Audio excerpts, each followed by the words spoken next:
Assalamualaikum warahmatullahi wabarakatuh. Waalaikumsalam warahmatullahi wabarakatuh. Alhamdulillahirabbil alamin wassalatu wassalamu ala asrofil anbiya'i wal mursalin wa ala alihi wa ashabihi ajma'in amma ba'du. Puji dan syukur marilah kita haturkan kehadirat Allah Subhanahu wa taala yang telah melimpahkan rahmat dan karunia-Nya kepada kita semua. Alhamdulillah telah mengizinkan kita bertemu di safari dakwah putaran ketiga pagi ini. Salawat dan salam juga kita titipkan kepada Nabi besar Muhammad Shallallahu Alaihi Wasallam yang telah memperbaiki akhlak-akhlak umatnya, memperbaiki akhlak umatnya. Mudah-mudahan kita semua menjadi umat yang terbaik dan mendapat syafaatnya nanti. Amin ya rabbal alamin. Assalamualaikum warahmatullahi Umi Asdirwati Ali MM. Assalamualaikum Buya Persatuan Tarbiyah Islamiyah dan jajaran pengurus pusat dan pengurus daerah. Assalamualaikum pembina dan penasehat Persatuan Wanita Islamiyah. Assalamualaikum Buya Profesor Dr. Haji Muhammad Bahrun. Assalamualaikum Umi-Umi Majelis Taklim serta hadirin yang berbahagia. Buya, Umi-Umi yang saya hormati, terima kasih atas kehadirannya pagi ini di Safari Dakwah putaran ketiga yang ke-12 dan pelaksananya adalah Persatuan Wanita Tarbiyah Islamiyah Pusat. Mudah-mudahan pertemuan kita ini membawa berkah. Amin ya rabbal alamin. Judul taklim kita hari ini adalah penguatan iman dan takwa di era digital menuju kemerdekaan hakiki. Yang terhormat Buya-Buya dan Umi-Umi Persatuan Tarbiyah Islamiyah, Umi-Umi Persatuan Wanita Tarbiyah Islamiyah Pusat dan Daerah serta undangan. Yang kami hormati pimpinan Ketua Umum Persatuan Tarbiyah Islamiyah Ibu Hajah Dr. Randa Asdirwati Ali MM dan jajarannya. Yang sama-sama kita hormati penceramah kita pagi ini, Buya Profesor Dr. Haji Muhammad Bahrun, yang berbahagia, yang kita sama-sama muliakan. Yang kami hormati pembina dan penasehat Persatuan Wanita Tarbiyah Islamiyah. Yang kami hormati Umi pimpinan daerah Persatuan Wanita Tarbiyah Islamiyah beserta jajarannya se-Indonesia. Yang kami hormati Umi-Umi Majelis Taklim seluruh daerah. Yang kami banggakan tamu undangan serta hadirin yang berbahagia. Buya dan Umi-Umi, hari ini adalah Ahad 18 Agustus 2024 bertepatan tanggal 13 Safar 1446 Hijriah. Umi-Umi sebelum dilanjutkan, mohon mengisi daftar hadir yang sudah ada di chat room dan dimohon untuk membuka kameranya saat kita bertaklim ini, mudah-mudahan untuk lebih akrab silaturahimnya. Acara selanjutnya adalah pembacaan ayat suci Al-Quran ayat 100, Surat Ali Imran ayat 14 sampai ayat 16 yang akan dibacakan oleh Umi Insinyur Yusnidar, sari tilawah oleh Umi Lenggogeni. Kepada Umi dipersilakan. Assalamualaikum warahmatullahi wabarakatuh. Waalaikumsalam Waalaikumsalam warahmatullahi wabarakatuh. أعوذ بالله من الشيطان الرجيم بسم الله الرحمن الرحيم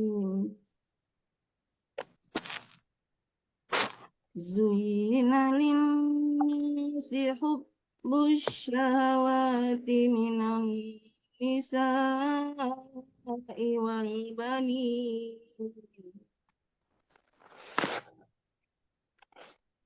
والبنين والقناطير المقنطرة من الذهب والفضة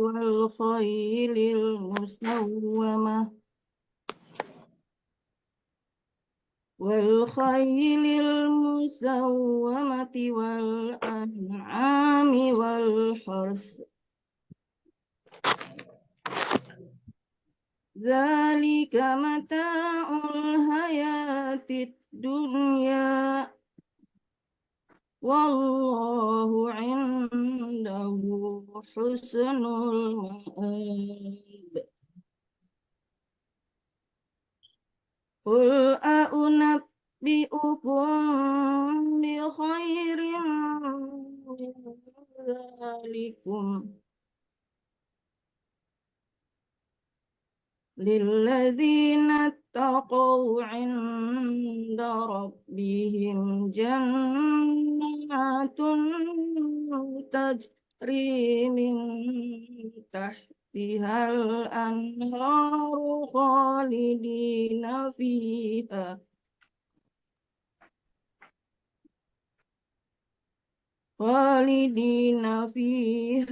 وأزواج مطهرة ورضوان من الله والله بصير بالعباد الذين يقولون ربنا إننا آمنا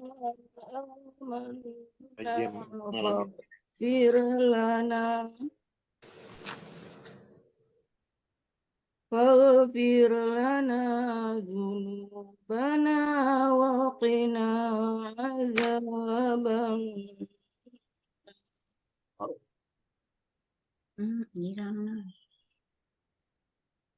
Nah, Aku berlindung kepada Allah dari godaan syaitan yang terkutuk. Dengan nama Allah yang Maha Pengasih lagi Maha Penyayang. enggak dia sendiri balik sini.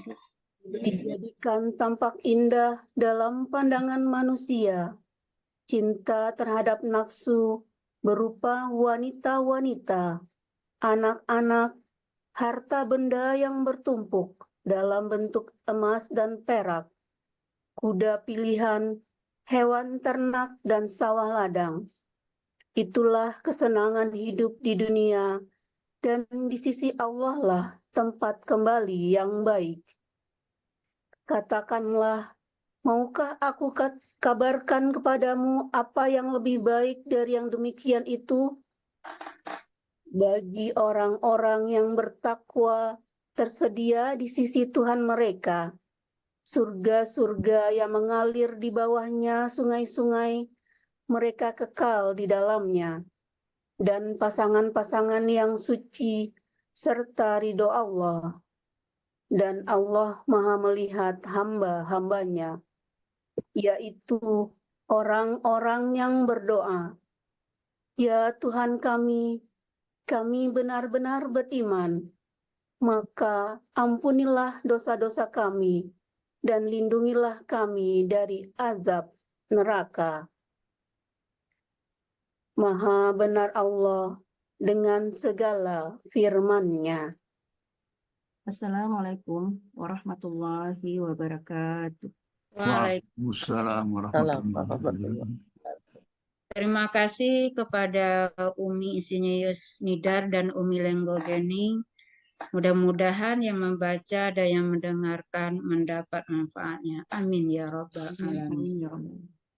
Selanjutnya, sambutan dari Ketua Umum Persatuan Wanita Tarbiyah Islamiyah, Umi Dr. Randa Asdirwati Ali MM. Kepada Umi dipersilakan. Terima kasih. Bismillahirrahmanirrahim. Assalamualaikum warahmatullahi wabarakatuh.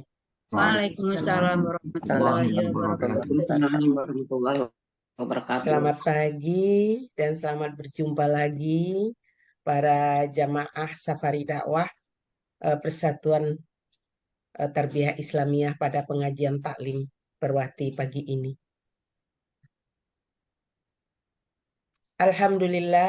Alhamdulillahirabbil alamin, hamdan yuafi ni'amahu wa yukafi mazidahu.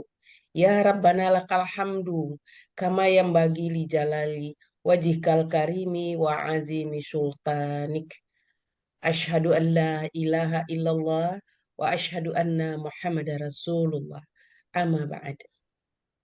Puji syukur kita panjatkan kepada Allah Subhanahu wa taala karena dengan rahmatnya kita dapat hadir mengikuti safari dakwah pengajian taklim Persatuan Wanita Tarbiyah Islamiyah Perwati secara virtual pagi ini. Insya Allah dalam keadaan sehat walafiat. Amin. Selawat dan salam kita hadiahkan kepada Nabiullah Muhammad SAW. Allahumma salli ala Sayyidina Muhammad wa ala ali Sayyidina Muhammad. Semoga kita semua yang hadir di sini akan mendapat syafaat dari beliau pada hari akhir nanti. Amin ya Rabbal Alamin.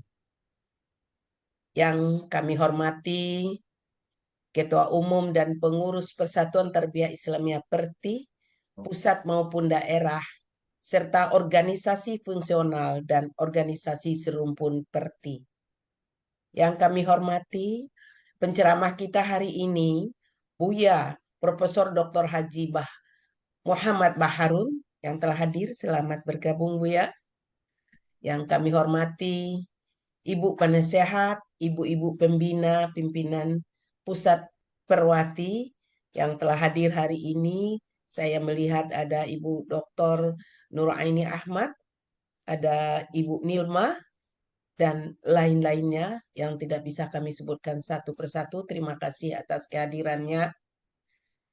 Yang terhormat, para ketua dan pengurus, pimpinan pusat dan daerah Persatuan Wanita Tarbiyah Islamiyah Perwati beserta jajarannya yang telah hadir pada hari ini, dari Kalimantan Selatan, dari Sulawesi Selatan, Bali, Banten, Jawa Barat, Sumatera Barat, kemudian Riau, dan lain-lain yang tidak bisa terlihat di layar kaca saya. Terima kasih atas kehadirannya.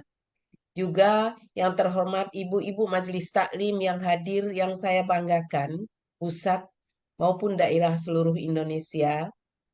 Yang terhormat pimpinan organisasi pusat yang kami undang hari ini, Umi dan Buya, serta undangan hadirin yang berbahagia, yang tidak sempat kami sebutkan satu persatu, namun tidak mengurangi rasa hormat kami. Terima kasih atas kehadirannya pada pengajian taklim Safari Dakwah Perwati pagi ini, Ahad 18 Agustus 2024, bertepatan dengan 13 Safar 1446 Hijriah, yang dilaksanakan oleh pimpinan Pusat Perwati. Dengan penceramah kita sudah tidak asing lagi bagi kita, Profesor Dr. Haji Muhammad Baharun. Beliau adalah Wakil Ketua Umum Pimpinan Pusat Perti periode 2022 dan 2027. Umi-umi dan buya-buya majelis pengajian taklim yang berbahagia. Tema taklim kita pagi ini adalah penguatan iman dan takwa di era digital menuju kemerdekaan yang hakiki. Tema ini adalah bagus sekali yang diberikan oleh penceramah kita pada pagi ini, Buya Profesor Dr. Muhammad Baharun. Terima kasih Buya, temanya bagus sekali. Di era digital memang membawa perubahan besar dalam berbagai aspek kehidupan, termasuk dalam kehidupan beragama. Di satu sisi, era digital membuka peluang kita untuk memperkuat keimanan dan ketakwaan dengan lebih mudah. Dan di sisi lain, era digital juga menghadirkan tantangan baru bagi umat Islam dalam menjaga iman dan takwa. Pada tanggal 17 Agustus 2024 kemarin adalah Hari Kemerdekaan Republik Indonesia. Mari kita mensyukuri kemerdekaan tersebut dengan menjaga dan memelihara kemerdekaan yang hakiki. Umat Islam wajib mempertahankan kemerdekaan ini, di antaranya dengan memperkuat iman dan takwa dalam menghadapi era digital menuju kemerdekaan yang hakiki. Di tengah derasnya arus informasi dan teknologi ini, penting bagi umat Islam untuk memiliki pegangan yang kuat dalam menjalani kehidupan yang Islami, beriman dan bertakwa kepada Allah Subhanahu wa Ta'ala. Banyak tantangan yang dihadapi umat Islam dalam menjaga iman dan ketakwaan di era digital ini. Seperti konten negatif yang menyesatkan kita semua. Oleh sebab itu, penting untuk memiliki filter informasi yang kuat, selalu mengedepankan nilai-nilai Islam yang memperkuat iman dan ketakwaan kita. Contohnya umpamanya seperti memperdalam ilmu agama dengan mempelajari Al-Quran, ahli tafsir dan lain-lainnya. Kemudian juga menjalin silaturahmi dengan ulama dan tokoh agama untuk mendapatkan bimbingan dan arahan. Mengikuti kajian Islam secara online maupun offline untuk meningkatkan pemahaman tentang agama, seperti apa yang kita lakukan saat ini. Kemudian juga mungkin menggunakan informasi untuk menangkal informasi negatif. Kemudian memanfaatkan teknologi untuk kebaikan. Mencari informasi agama yang valid. Umpamanya, kita adalah secara online. Kita mencari informasi yang valid dengan mendengarkan tausiah-tausiah Islam dan lain-lain sebagainya. Umat Islam juga diharapkan untuk memanfaatkan momentum kemerdekaan yang hakiki untuk meningkatkan amal dan ibadah, seperti memperbanyak salat sunnah, membaca Al-Quran, bersedekah. Ini merupakan beberapa amalan yang dapat dilakukan untuk meningkatkan ketakwaan kita kepada Allah Subhanahu wa Ta'ala. Semoga keimanan dan ketakwaan yang menjadi kunci agar kita terhindar dari dampak negatif yang ditimbulkan oleh perkembangan teknologi. Iman dan takwa bisa menjadi salah perlindungan diri yang kokoh dari konten negatif yang ada. Memang dengan kemajuan teknologi akan membawa kemajuan perkembangan positif pula, seperti dari adanya lapangan kerja yang baru, tentang UKM, tentang memperbaiki sistem pendidikan dan lain sebagainya, telah memudahkan kita dengan adanya digital. Seiring dengan itu, hal-hal negatif yang timbul akan menjadi tantangan dan perlu diantisipasi. Hal tersebut bisa dilakukan dengan cara memperkuat perlindungan diri sejak dini. Hal ini bisa dimulai dari diri sendiri dan juga lingkungan keluarga kita di sekitar kita. Semoga keimanan dan ketakwaan akan tetap terjaga walaupun sedikit tergerus oleh dunia digital. Kemerdekaan yang hakiki untuk beramal dan beribadah, berakidah akan tetap terjaga. Amin ya rabbal alamin. para zumit Majelis Safari Pengajian Dakwah Perwati yang berbahagia, tentu kita yang hadir di sini ingin tahu lebih lengkap dan rinci tentang bagaimana cara penguatan iman dan takwa di era digital menuju kemerdekaan yang hakiki. Alhamdulillah, di tengah kita sudah hadir Buya Profesor Dr. Haji Muhammad Baharun yang akan memberikan pencerahan dan pemahaman serta pengetahuan kepada kita tentang semua hal-hal tersebut, untuk kita dapat memahami dan mengerti dalam mengimplementasikannya dalam kehidupan dan ibadah kepada Allah Subhanahu wa Ta'ala. Terima kasih Buya telah berkenan hadir memenuhi undangan Perwati dan membagikan ilmunya kepada kami semua yang hadir dalam safari dakwah Perwati ini. Tentu di sela-sela kesibukan rutin Buya sehari-hari sebagai dosen, guru besar sosiologi agama, juga penulis serta pengasuh pondok pesantren, tentu juga sebagai pendakwah. Dan yang mengembirakan kita, beliau adalah Wakil Ketua Umum Pimpinan Pusat Persatuan Tarbiyah Islamiyah Perti. Sekali lagi, terima kasih Buya. Hadirin jamaah Safari Dakwah Pengajian Taklim Perwati yang saya banggakan, demikian sambutan yang dapat saya sampaikan pada kegiatan yang singkat ini.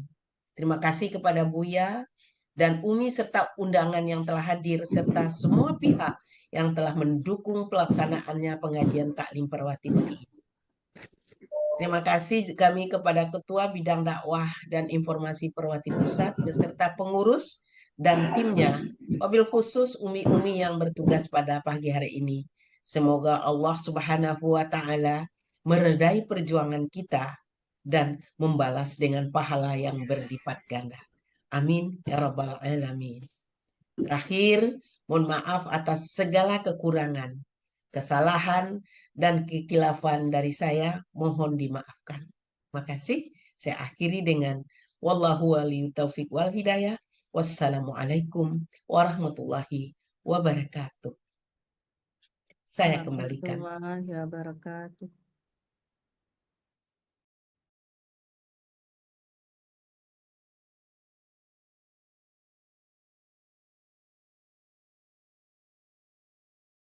Suara belum dibuka, Bu Gus. Ada. Terima kasih kepada Umi yang telah menyampaikan sambutannya. Mudah-mudahan kita selalu dalam bimbingan untuk kemajuan bersama. Amin ya Rabbal Alamin. Selanjutnya, Umi-umi, kita akan mengadakan foto bersama dan dokumentasi yang akan dipimpin oleh Umi Selviani, Sarjana Hukum. Kepada Umi dipersilakan. Assalamualaikum warahmatullahi wabarakatuh. Waalaikumsalam. Diharapkan kepada saat ini kita memasuki foto bersama. Kami harapkan kepada Umi dan Buya Majelis Taklim, peserta Majelis Taklim Perwati untuk membuka kameranya. Di layar saya ada 2 layar, jadi mohon untuk standby. Oke. Ada beberapa umi-umi yang belum buka kameranya, mohon untuk dibuka. Oke, langsung saya lihat udah hanya beberapa yang belum. Oke, langsung saja kita pengambilan foto bersama. Oke, 3, 2, 1. Bentar, sekali lagi kita ambil di layar pertama. Oke, 3, 2, 1.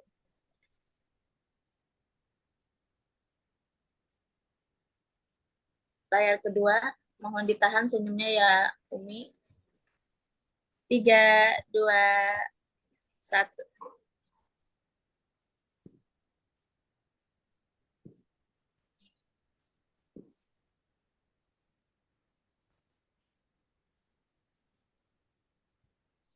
Layar ketiga.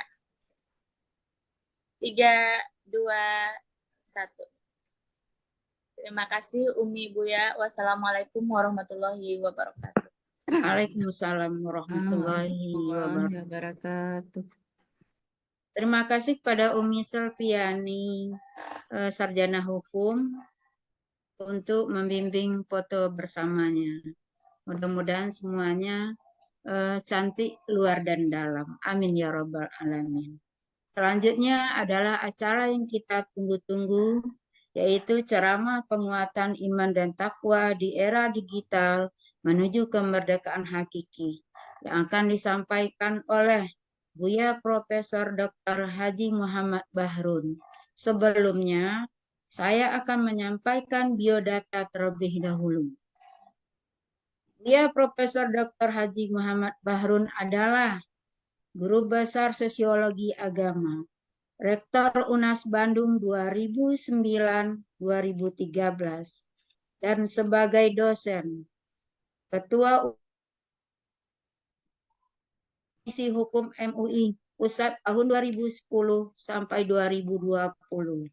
Saat ini menjabat Wakil Ketua Umum Pimpinan Pusat Persatuan Tarbiyah Islamiyah tahun 2023 sampai 2027. Kemudian, Buya adalah lulusan peserta program singkat Angkatan 17 Lemhanas RI, dan juga sebagai penulis produktif buku-buku keagamaan, dan sebagai da'i di kampus-kampus.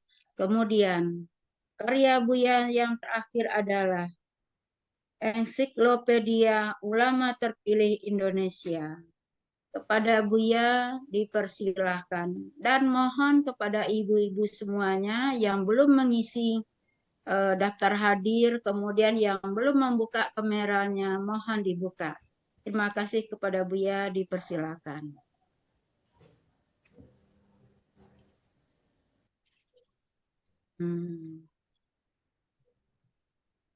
Mohon izin Buya, belum dibuka suaranya.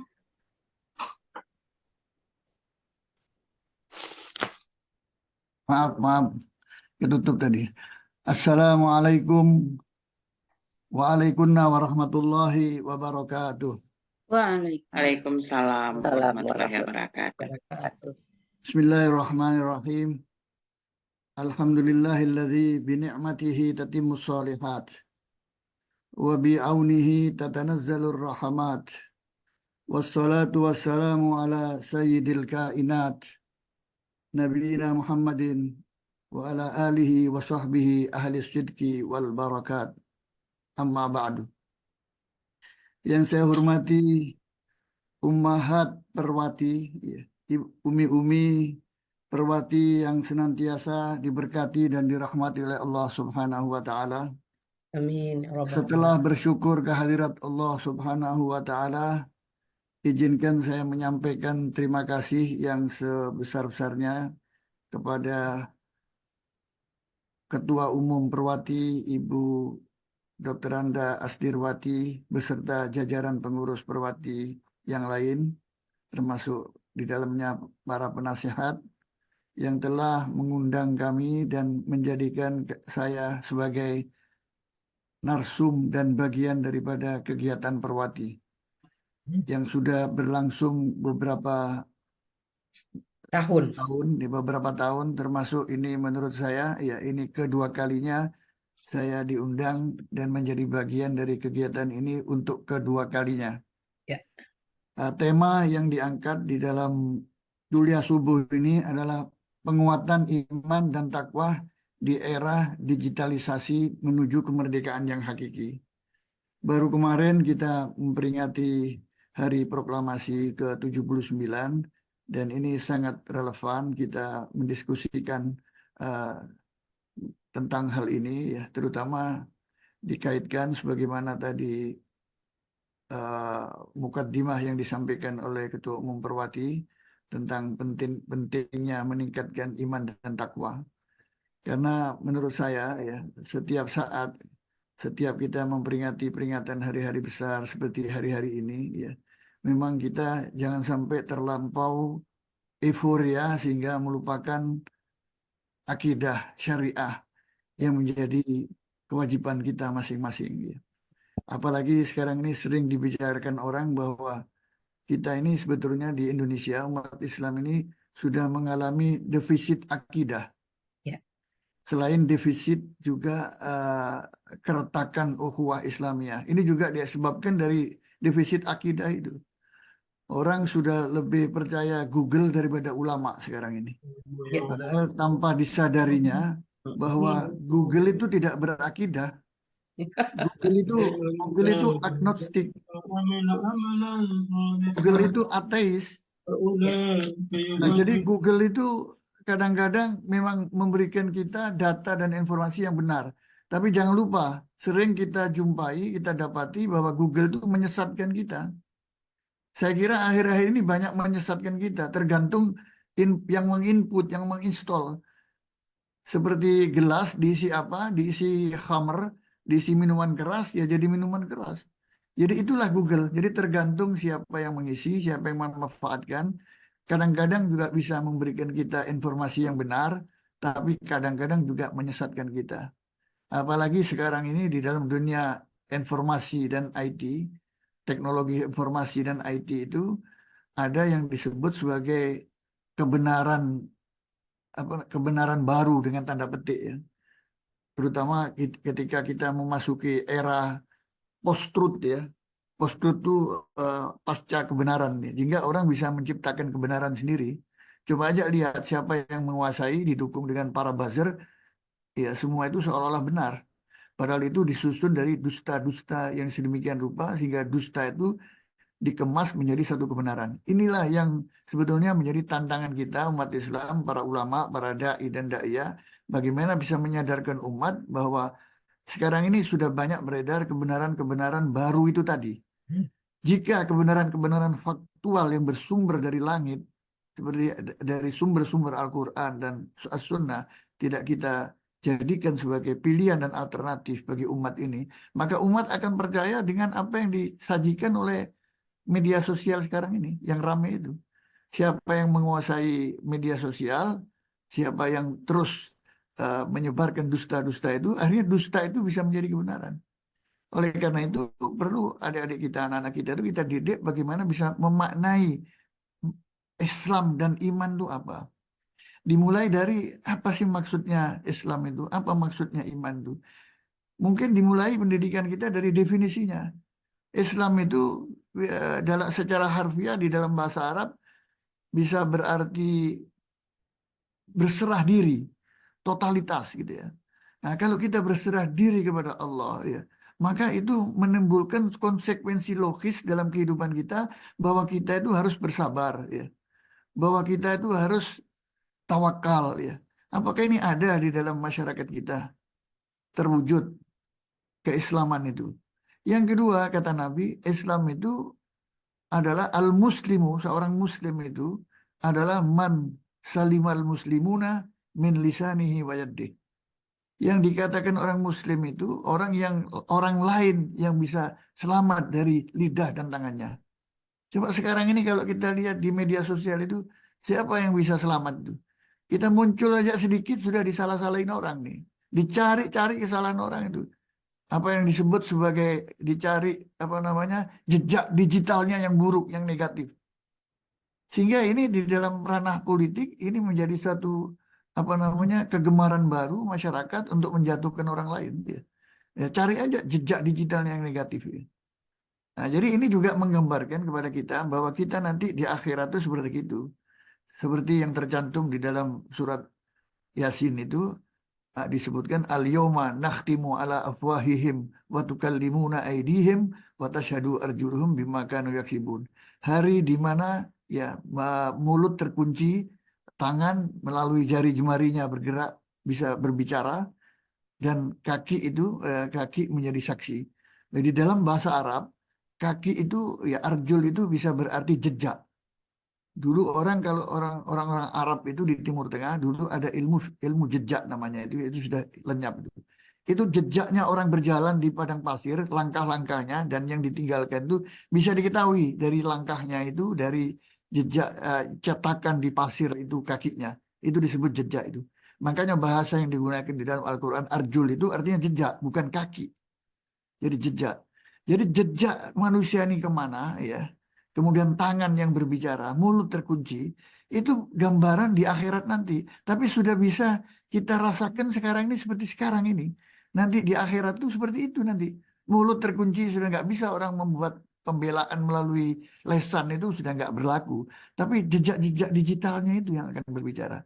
Rokib dan atid kanan kiri kita yang mencatat apapun perbuatan kita itu akan dijelentrehkan di hadapan Allah Subhanahu wa taala sebagai ahkamul hakimin, sebagai hakim yang maha hakim yang seadil-adilnya itu. Nah, ini harus kita didik anak-anak didik kita itu jangan main-main dengan apa namanya IT ini sekarang ini.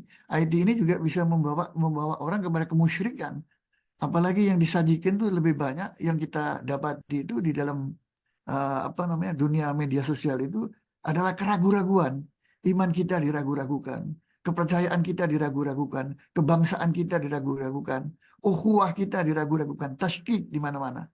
Seperti ini sesuai dengan catatan apa namanya seorang pakar dari Al-Azhar yaitu Dr. Mustafa As-Sibai yang dalam bukunya Al-Istishraq wal Mustashriqun bahwa cara sekarang itu Zionisme internasional dan orang-orang komunis ya juga dengan untuk meragu-ragukan iman umat Islam itu sekarang di daerah-daerah semua itu ditimbulkan keraguan-raguan terhadap keyakinannya.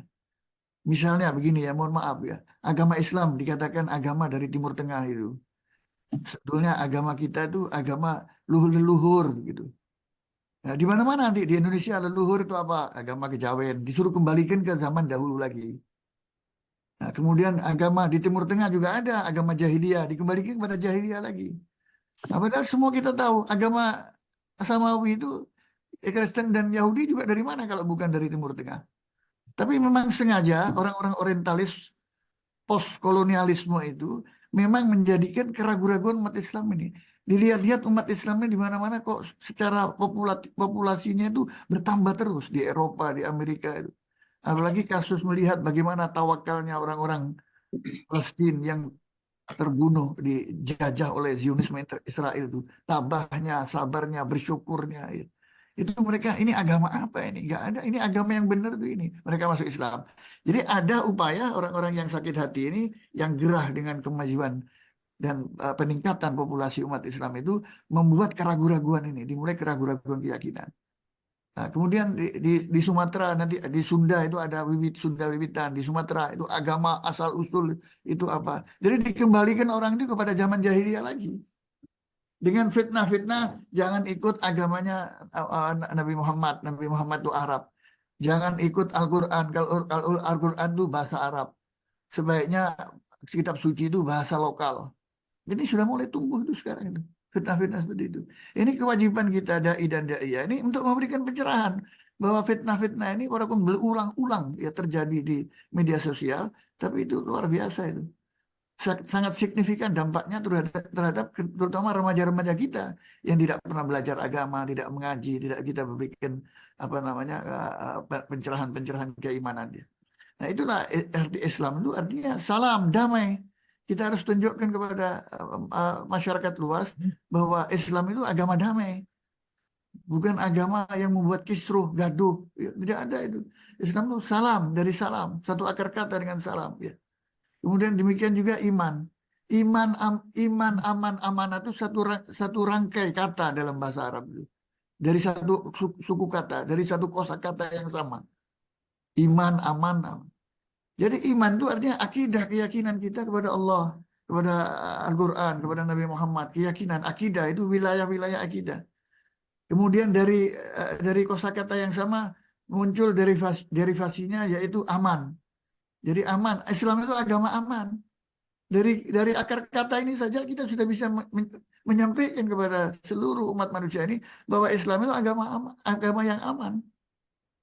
Keamanan memang bukan segalanya, tapi kehilangan rasa aman kita akan kehilangan segala-galanya. Itu terpentingnya aman. Keselamatan manusia itu adalah hukum tertinggi. Di dalam adagium ilmu hukum itu seperti itu. Kemudian dari akar kata yang sama juga muncul amanah. Nah, jadi 3 kata ini, orang yang beriman tuh pasti mampu memberikan rasa aman kepada orang lain. Dan juga orang yang beriman tuh pasti amanah. Kalau tidak amanah, ngomongnya pelintat-pelintut, tidak amanah, ya dusta di mana-mana, janji tidak ditepati, ya bukan orang beriman. Sudah dari kaidah ini ya, dari rumusan ini kita sudah bisa tahu siapa orang itu. Ya mudah-mudahan pemimpin-pemimpin kita yang tidak amanah itu dikasih hidayat oleh Allah sebelum meninggal itu. Walaupun dosanya sebesar apapun, kalau dia bisa mengganti kebusukannya itu dengan kebaikan dan bertobat, insya Allah bisa diampuni oleh Allah SWT. Tapi selama dia terus tidak bertobat, semakin menjadi-jadi, maka azab Allah itu akan terjadi menimpa semua. Orang-orang yang baik-baik juga ketimpa akibat perbuatan dari pemimpin-pemimpin yang busuk seperti itu, saudara-saudara. Itulah makna iman, saudara-saudara sekalian. Nah, kemudian dikaitkan dengan digitalisasi seperti yang sesuai dengan tema kita diskusikan pada pagi hari ini ya. Era ini sudah luar biasa. Saya kira saya dan mungkin ibu-ibu ini juga yang seusia dengan saya mengalami bahwa kita ini hidup pada 3 era yang berbeda. Bahkan kalau dihitung dari presiden, saya itu sudah mulai Presiden Soekarno, kelahiran di zaman Presiden Soekarno sampai presiden sekarang ini. Jadi mungkin ke-7 presiden sekarang. Ya Alhamdulillah Allah memberikan umur yang lebih, mudah-mudahan berkah dan ini menuntun saya dan menuntut diri saya juga sekaligus untuk beramal soleh lebih baik, ditimbang-timbang lebih baik nggak dari kemarin ya, atau jangan-jangan sama ya. Ini kita khawatirkan jangan sampai kita semakin tua semakin kurang amal solehnya, kurang ibadahnya ya. Ini jangan sampai seperti itu, harus bertambah mendekati garis finish kita ini.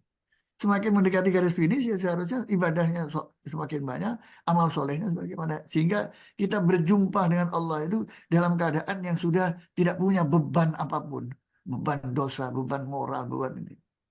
Nah, kalau dilihat dari perkembangan digitalisasi, ya itu era yang disebut sebagai 3.0 ya. Itu 1970-an itu ya.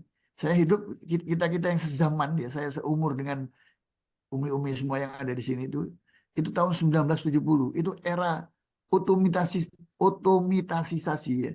Jadi semua serba otomat ya. Awal-awal itu masih kita kecil itu ya sudah mungkin Indonesia ini terlambat sebagai konsumen ya. Tapi di negara-negara Eropa seperti Amerika sudah bereforia dengan mesin-mesin yang otomatis itu ya. Semuanya otomatis ya, tidak digerakkan dengan tangan ya. Kemudian pada tahun 1980 itu era 3.5 ya. 3,5 itu era globalisasi. Hadirnya radio dan TV ya, itu akhirnya jarak antar negara itu dekat. Dari radio kita bisa dengar suaranya orang yang siaran di London ya, dari Amerika dan lain sebagainya. Ya, itu era tahun 1980-an itu era euforia umat manusia itu pada globalisasi. Oh, dunia ini ternyata bisa disatukan dengan suara, dengan TV, dengan gambar-gambar ya. Itu era globalisasi. Kemudian masuk era 4.0 ya. Itu hari ini kita hidup, era digitalisasi. Era digitalisasi itu semuanya bisa menjadi tidak rumit ya. Tidak rumit, singkat ya, cepat ya, tepat. Jadi era digitalisasi itu kalau kita rumuskan dalam satu kata itu cepat dan tepat. Semua itu serba cepat dan tepat. Sehingga yang lain produksi-produksi di luar digital itu tidak laku lagi itu. Surat yang kita tulis tangan pakai perangko apa sudah nggak berlaku lagi, sudah nggak ada orang mengirim surat pakai perangko. Kantor pos juga nggak jualan perangko karena surat elektronik, apalagi lebih cepat lagi dari surat elektronik yaitu WA ya, dulu SMS ya, SMS masih kurang maju ya, diganti dengan WA itu bukan hanya kata-kata yang bisa kita kirim ya, tapi juga gambar ya, bahkan video bisa kita kirim. Kemudian era yang akan datang ini yang mengkhawatirkan kita, revolusi yang luar biasa dari IT ini yaitu 5.0 ya, yang dikasih kode 5.0 itu era revolusi IT yang akan mencapai pada puncaknya yaitu era robotisasi. Ini mengancam kehidupan manusia cepat atau lambat. Dengan adanya teknologi robotisasi ya, robot ya, itu semua nanti tenaga kerja itu nggak laku ya. Karyawan-karyawan itu akan diatasi dengan mesin robot itu. yang serba otomatis, yang semua diisi dengan diinstal dengan program ya. Sekarang sudah muncul apa namanya AI-nya itu yang tinggal nanti bentuk robotnya manusia. Yang kita khawatirkan nanti ada membuat seperti badan manusia ya. Ya, kemudian orang rohnya tidak ada, tapi karakternya dibentuk melalui robot itu. Ya, ini sebetulnya apa namanya bentuk-bentuk pemujaan terhadap teknologi yang harus ulama-ulama itu mengeluarkan fatwanya. Bagaimana kita menghadapi robotisasi ini ke depan ini? Yang ancamannya kepada tenaga kerja, ya suka nggak suka, cepat atau lambat, akan terjadi itu robotisasi itu. Yang akan menyingkirkan tenaga-tenaga ahli diganti dengan mesin robot itu. Apakah itu berbentuk manusia, apakah itu berbentuk mobil, berbentuk yang akan berjalan sendiri, mobil berjalan sendiri sudah ada dipakai di Dubai sekarang itu, bahkan disewakan kepada konsumen wisatawan yang ada itu. Nah, inilah ancaman kita, saudara-saudara sekalian ya, ibu-ibu sekalian ya. Di era kita merdeka ini, apakah kita sudah merdeka secara teknologi? Apakah kita ini merdeka sebagai bangsa, sebagai umat manusia, umat Islam yang mayoritas di sini itu jangan hanya sebagai penonton. Artinya kalau pakai bahasa apa namanya bahasa pesantren itu yang berkaidah usul itu, yang artinya mengatakan bahwa kita jaga yang lama ya. Al-muhafadatu alal gadimis sholeh ya, wal akhdu bil jadidil aslah. Ini kaidah usul, kaidah prinsipnya itu bagaimana umat Islam ini sekarang supaya agama ini soleh likulli zaman wa makan, kompatibel, cocok di dalam segala situasi dan kondisi. Caranya adalah menjaga yang lama, akidah kita jaga, jangan sampai mengalami distorsi, syariah kita jaga, jangan sampai juga mengalami distorsi ya. Tapi juga kita mengambil teknologi ini. Karena algoritma yang menyebabkan IT, teknologi informasi itu sampai sekarang berkembang, itu perintisnya adalah orang Islam, ulama. Makanya namanya pakai algoritma, aljabar. Tidak ada algoritma, tidak ada IT. Tidak ada aljabar, tidak ada matematika yang mendukung IT. Jadi kita sampaikan kepada remaja kita bahwa perintis ini umat Islam. Tapi umat Islam, ulama-ulama itu hati-hati. Tapi begitu ilmu ini dipegang oleh orang-orang kafir, maka orang kafir itu tidak mengenal halal haram, tidak mengenal iman dan kufur. Semua tabrak saja sampai-sampai dia bisa dengan sombongnya seperti Firaun mau bikin robot itu seperti manusia, diberi karakter, walaupun tidak ada rohnya. Nah, tapi di akhirnya robot itu akan menelan dirinya sendiri nanti. Ada masanya nanti ketika dia sombong dengan ilmu pengetahuan yang merupakan anugerah yang diberikan oleh Allah ini, nanti buatannya sendiri itu seperti juga Fir'aun, Haman, dan lain-lain sebagainya yang sudah dalam contohnya itu ada di dalam Al-Quran, akan ditelan oleh ciptaannya sendiri. Ini ada masanya nanti. Oleh karena itu, adik-adik kita, anak-anak kita itu kita didik bahwa kita memang harus menjaga akidah ini. Ketahanan akidah ini harus kuat. Penguatan iman dan takwa itu harus kita tingkatkan di era sekarang ini. Nggak boleh longgar. Para pendidik, para guru, para ustadz, para mubaligh harus terus menyuarakan kebenaran akidah ini. Dan memudahkan masyarakat kita, umat kita itu mudah mencerna ajaran-ajaran Islam itu. Jangan sampai mereka merasa ini Islam kok sulit ya, nggak ada jalan keluarnya, nggak ada makhorijnya, nggak ada fatwanya. Majelis ulama, majelis kita, majelis ifta harus cepat. Setiap ada perubahan daripada masyarakat ini harus diberi fatwa. Supaya ini menjadi panduan untuk masyarakat. Tidak boleh terlambat. Karena mereka itu cepat kok. Kita harus lebih cepat dari mereka. Nah, sehingga masyarakat kita, terutama yang awam, adik-adik kita, anak-anak kita, remaja kita itu punya pegangan, punya pedoman. Jangan sampai akhirnya menjadikan Google itu sebagai Tuhan. Ya Allah, kenapa kok belajar yang sudah di Google semua ada kok. Kita buka hadis, keluar hadis. Ya. Tapi kadang-kadang ingat loh ya, bisa menyesatkan manusia. Itu terjadi sekarang itu. Jadi dusta-dusta yang disusun, di sela-sela kebenaran itu disisipkan dusta, akhirnya bisa mendistorsi akidah. Nah, inilah ketahanan yang terkenal Ahlussunnah wal Jamaah itu, ketahanan akidahnya itu kuat. Jadi ini yang harus kita tanamkan kepada adik-adik kita, para murid-murid kita guru, sebagai guru, kita belajar, kita mengajar di sekolah-sekolah itu, bagaimana ini kita tanamkan kepada anak-anak itu penguatan akidah, iman dan takwa itu. Nah, takwa itu kan berarti apa namanya? Artinya bukan berarti takut Iya, ulama sebagian mengatakan takwa itu artinya takut kepada Allah. Iya, takutnya kita kepada Allah bukan takutnya kita kepada manusia. Kalau kita takut kepada manusia harus dihindari, harus dijauhi. Tapi takutnya kita kepada Allah itu bedanya, harus kita dekati. Oleh karena itu takwa itu disepadankan maknanya dengan takarrub. Takarrub itu dari kata bahasa Arab qorib. Qorib itu dekat, kawan karib. Dari kata qorib. Jadi takut kepada Allah jangan malah dijauhi. Ada anak-anak kita nih kadang-kadang saking takutnya berbuat salah kepada Allah, saking takutnya malah Allah dijauhi. Semakin kita berbuat kesalahan, semakin kita berbuat dosa, jangan malah Allah dijauhi, Allah didekati sehingga dosanya terhapus. Innal hasanat yudhibna sayyiat. Sesungguhnya keburukan itu ya bisa dihapus dengan kebaikan, cepat-cepat dihapus, taubatan nasuha. Salah kaprah yang terjadi di masyarakat kita anak-anak remaja apa itu kalau berbuat dosa semakin jauh dari Allah. Memang ketika Adam berbuat dosa di surga itu ya digambarkan, juga perhatikan apa namanya kata-kata ayat-ayatnya di dalam Al-Qur'an itu ketika Adam itu dikatakan oleh Allah SWT, ya Adam ya wa qulna ya Adam uskun anta wa zawjuka al-jannah wa kula minha wa ragadan haitsu syi'tuma wa la taqraba hadhihi syajarata fatakuna minadh dhalimin. Hai Adam ya, tinggallah kamu di surga ini dan pasanganmu ya. Di surga ini dipasang dengan dan makanlah. Jadi di surga itu berdasarkan petunjuk ini ada makan ya. Mungkin makannya tidak seperti makan kita, makan dalam bentuk yang lain karena kita ini berbeda ruang dan waktu.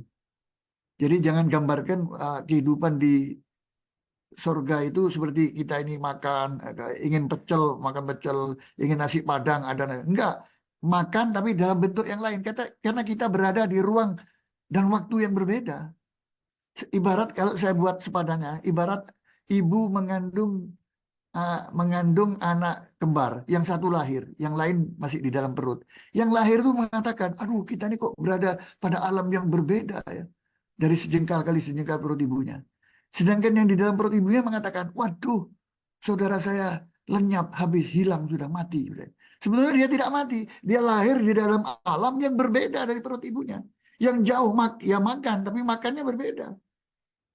Bahkan alamnya jauh lebih luas daripada perut ibunya. Demikian gambarannya, perbandingannya antara alam kita, dunia yang fana ini dengan nanti di surga. Ya, di sini Adam dikatakan dia ada kubakula min haragadan, makanlah sepuas-puasnya kamu di sini, kecuali satu, ada larangan. Di surga itu nanti ada larangan, seperti kita di dunia, ada rambu-rambunya. Kecuali satu ini, pohon ujian, ya, yang dikatakan syajaratul khuld ini, jangan kau dekati. Dekat saja nggak boleh, apalagi dimakan buah-buahnya. Ternyata Adam makan buahnya juga, bukan hanya mendekati. Perhatikan kata-kata ahli-ahli nahu ya, ahli-ahli bahasa di dalam bahasa Arab ini mengartikan bahwa mengapa di dalam ayat ini disebutkan hadhihi syajarah. Hadhihi itu kalau di dalam bahasa Arab itu disebutkan isim isyarah lil gurub. Kata penunjuk kedekatan, dekat, hadhihi. Asyajarah berarti pohon itu dekat dengan Adam. Jadi larangan itu di sekitar Adam dekat. Kemudian Adam melakukan pelanggaran itu. Kemudian Allah menghukum Adam, memindahkan Adam dari surga ke bumi ini. Sehingga lahirlah kita ini juga karena perbuatan Adam gitu. Kemudian perhatikan ayat ini ketika Adam bertobat. Adam merasa dosa, cepat-cepat dosa. Ini naluri manusia itu kalau mengikuti Adam, kalau cepat berdosa, cepat bertobat, jangan ditunda. Kalau bersalah, cepat minta maaf, jangan ditunda. Karena kita nggak tahu umurnya kapan akan sampai kepada finish dan game. Jangan menunda maaf, jangan menunda tobat. Karena itu orang-orang ulama kita mengajarkan dulu, ulama-ulama pendiri berarti ini juga mengajarkan kepada kita ya istighfar, selalu istighfar. Astagfirullah, astagfirullah, bertobat kepada Allah dalam bentuk sholat tobat, dalam bentuk zikir ya. Harus segera kita ucapkan itu. Supaya apa? Kita nggak tahu umurnya manusia. Kadang orang berjalan mati, orang duduk mati, orang tidur mati, orang sedang makan mati. Kita nggak tahu. Bukan orang yang di rumah sakit saja sakit keras yang mati. Orang yang baik-baik, sehat, tahu-tahu mati. Maka kalau kita terjaga, kita pagari dengan zikir, dengan tobat terus. Adam bertobat, begitu langsung jatuh di padang Arafah, Bertobat dia. Rabbana dhalamna anfusana wa illam taghfir lana wa tarhamna lanakunanna minal khasirin. Tobatnya diampuni. Ketika diceritakan di sini, di dalam ayat ini, dalam ayat berikutnya, diceritakan ketika Adam itu melakukan dosa dekat dengan pohon. Namun ketika Adam itu telah berbuat dosa, maka bahasanya Al-Quran, firman Allah itu berbeda. Tidak menggunakan lagi hadis syajarah. Alam anhakuma antilkuma syajarah. Bukankah aku sudah melarang kamu untuk tidak mendekati itu pohon? Tilka di dalam bahasa Arab itu i'rabnya dijelaskan rinciannya bahwa kata ya untuk penunjuk jauh. Tilkuma syajarah ya. Bukankah aku telah melarang kamu untuk tidak mendekati itu pohon? Tadi ini pohon, hadhihi syajarah, sekarang tilka syajarah. Kenapa ulama-ulama tafsir menjelaskan bahwa Adam begitu melakukan pelanggaran sudah jauh dari Tuhannya? Karena itu tuh penunjuk isyarat ya, penunjuk jauh. Jadi artinya Allah itu jauh dari orang berbuat dosa, dekat dengan orang yang istighfar, dekat dengan orang yang bertobat. Innallaha ghafurur rahim, innallaha tawwabur rahim. Setiap ayat-ayat ancaman di dalam Al-Quran selalu berakhir pada ujungnya innallaha tawwabur rahim. Sesungguhnya Allah itu maha pengampun, maha penerima taubat.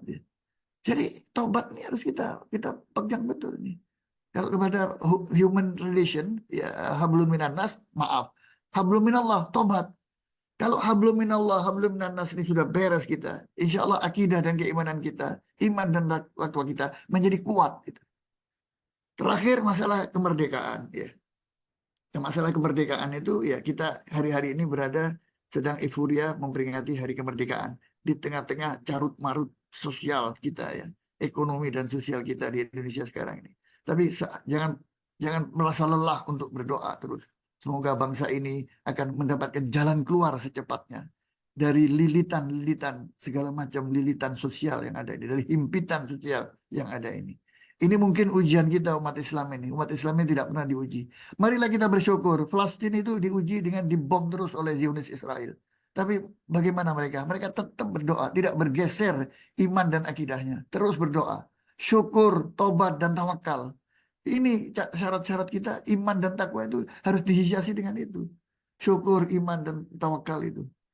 Ini kita harus berpegang sebagai bangsa yang bernegara. Ya. Kita harus berpegang pada pedoman-pedoman yang sudah ada. Institusi yang sudah ada. Ada Pancasila. Pancasila ini yang mendirikan para ulama. Satu yang non-muslim. Semuanya itu orang pemikir muslim dan ulama. Karena itu mengapa Pancasila itu bunyinya adalah sila pertama itu ketuhanan yang Maha Esa.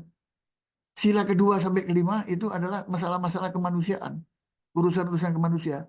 Ulama-ulama mensyarah persoalan ini. Sila pertama itu adalah hablun minallah. Tauhid. Sila kedua sampai kelima syarahnya itu adalah hablun minan nas. Masalah kemanusiaan, mulai dari kemanusiaan yang adil dan beradab sampai keadilan sosial itu kan urusan kita, urusan masyarakat, urusan sosial kemasyarakatan. Tapi yang pertama itu harus kita dahulukan. Sekarang kalau kita lihat sekarang keadaan kita di sini, apakah bangsa ini mendahulukan tauhid dan syariah daripada yang lainnya? Makanya di sila pertama diletakkan di atas, tujuannya bagaimana kita mengacu kepada itu. Apalagi disebutkan di dalam institusi kita, Undang-Undang Dasar 1945, bahwa negara ini berdasarkan ketuhanan. Tidak perlu lagi ada perdebatan. Negara kita ini bukan negara agama, bukan negara sekuler. Lantas apa namanya? Ya bukan negara agama, bukan negara sekuler. Itu bukan jawaban. Yang benar adalah bahwa negara kita ini adalah negara berdasarkan ketuhanan yang Maha Esa. Itu disebutkan dalam konstitusi. Karena itu dasar negara sila pertama adalah ketuhanan, tauhid.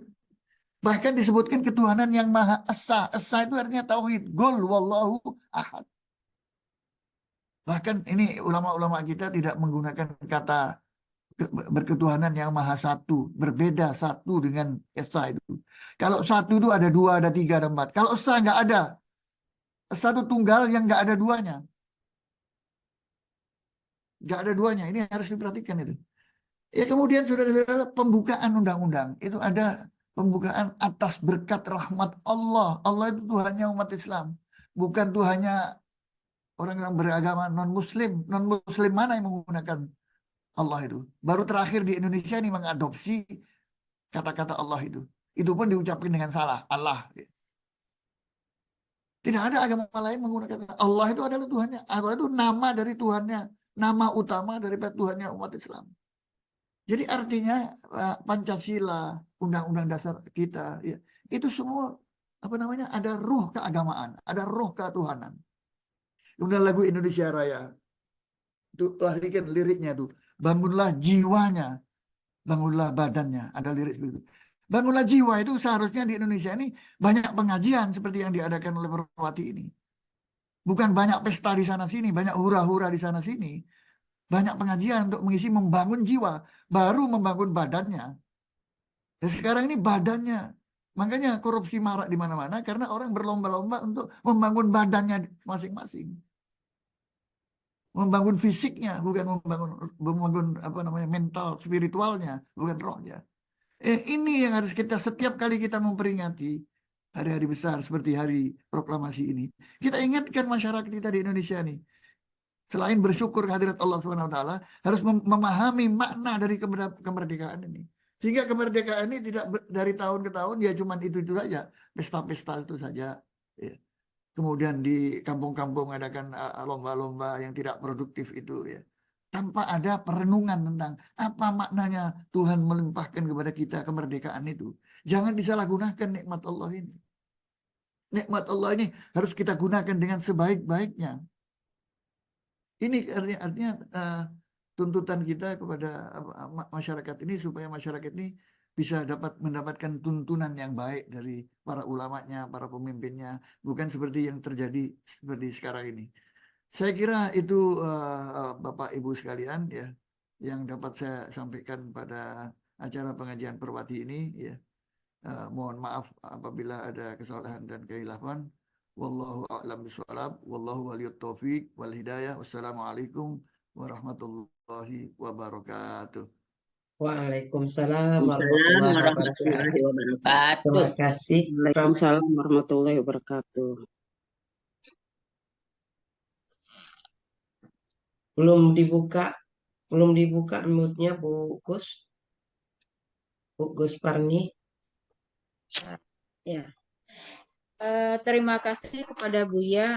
Mudah-mudahan kita yang mendengarkan bisa mendapat faedah dan bisa menyampaikan ke keluarga kita, keturunan kita, kepada siapapun untuk merubah yang tidak baik menjadi baik. Amin ya rabbal alamin.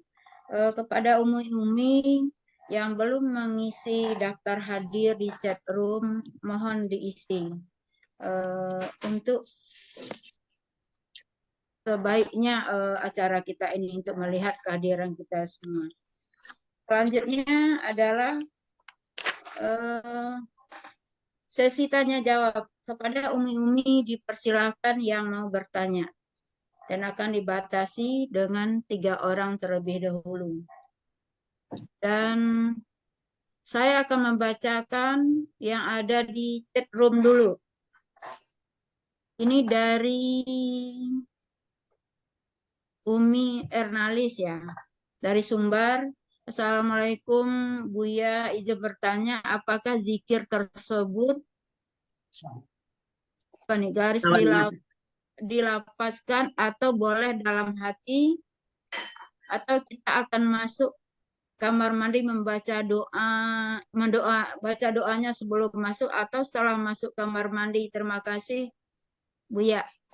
Itu dari Umi Ernalis. Kemudian Ada lagi yang kedua pertanyaannya. Gus tuh baca doa. Oh ya udah. Oke, silakan.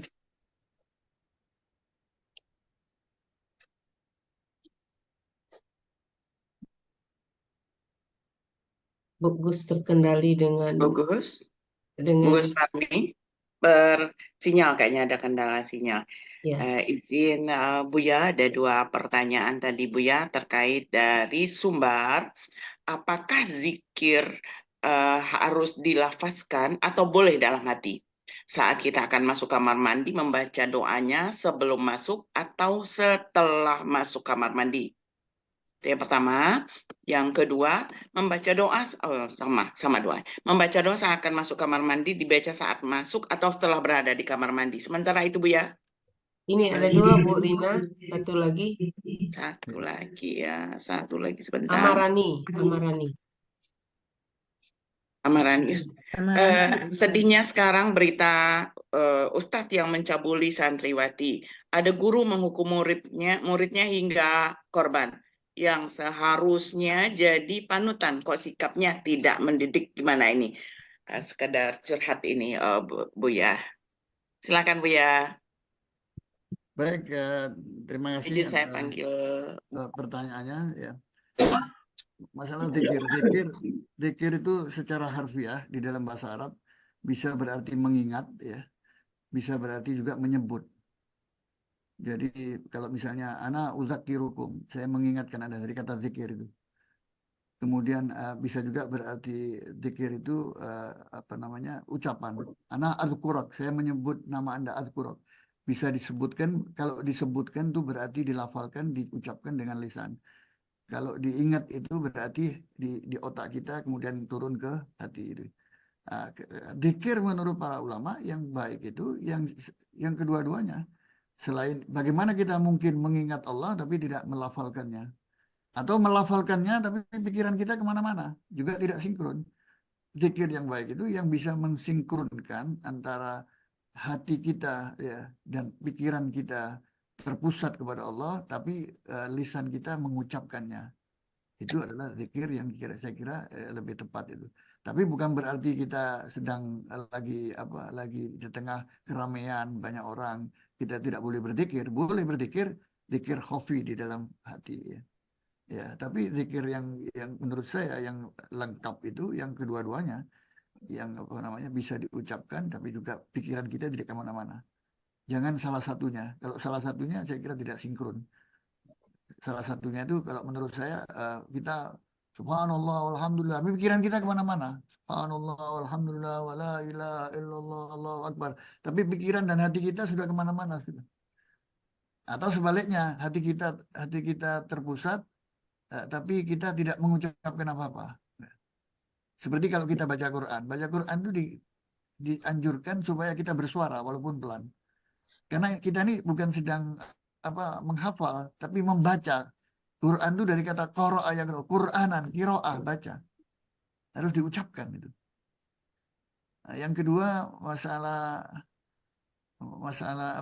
itu tadi masuk ke kamar Pelecehan mandi. seksual di Enggak, sekolah. masuk kamar mandi itu doa itu sebaiknya dibaca sebelum masuk. Jangan ketika kita berada di dalam kamar mandi, karena kamar mandi itu ada kloset, ada apa, ada kotoran, ada apa. Nah, saya kira tidak tepat kalau kita melafalkan doa masuk kamar mandi itu di dalamnya, ketika akan masuk, keluarnya ketika sudah keluar kita, dengan mendahulukan kaki kanan ya, masuknya kaki kiri seperti itu. Yang kedua soal kasus yang terjadi, ya ini sangat memprihatinkan, di dunia pendidikan terjadi itu. Itu kesalahannya kalau menurut saya kontrolnya ya. Saya juga ada pesantren di Jawa Timur ya, itu selalu saya ingatkan bahwa fungsi murokib itu pengawas kan ada kelompok blok-blok gitu ya, di setiap kamar itu ada blok-blok itu harus bertanggung jawab.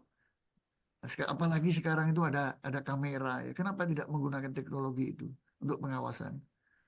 Ya selebihnya ya diawasi Allah, ya memang betul. Tapi upaya kita, ikhtiar kita untuk pengamanan itu harus maksimal, optimal di pesantren ini. Karena bisa saja terjadi itu kejahatan-kejahatan di setiap saat, di tempat manapun. Kadang-kadang orang melakukan kejahatan di tempat suci. Orang mencuri kotak amal itu di masjid, pencuri masuk masjid, mencuri. Jadi bisa saja terjadi itu di dunia pendidikan, di mana itu.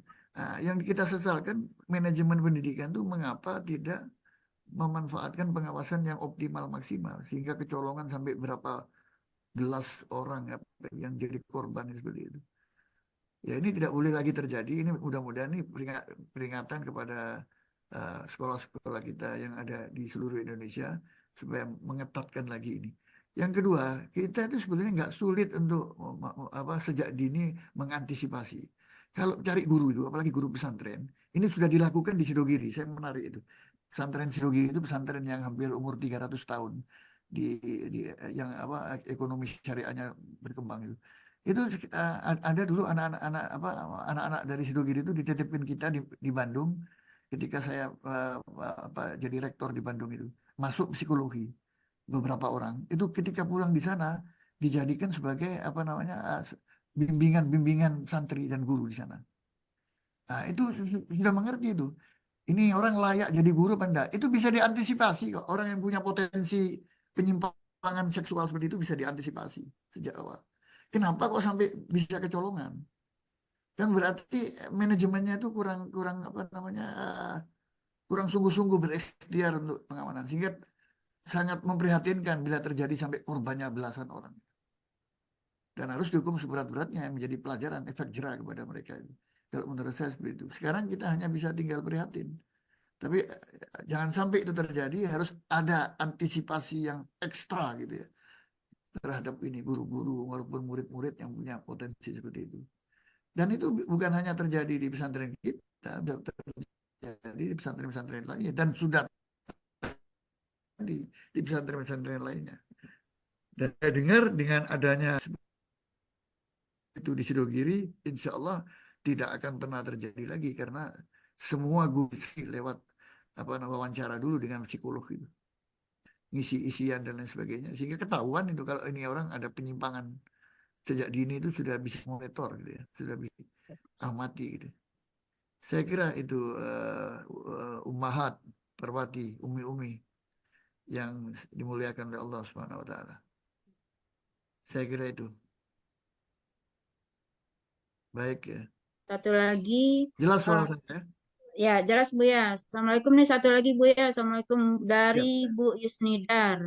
Assalamualaikum Bu ya. Bagaimana hukumnya bersalaman antara pria dan wanita atau dengan non mahram?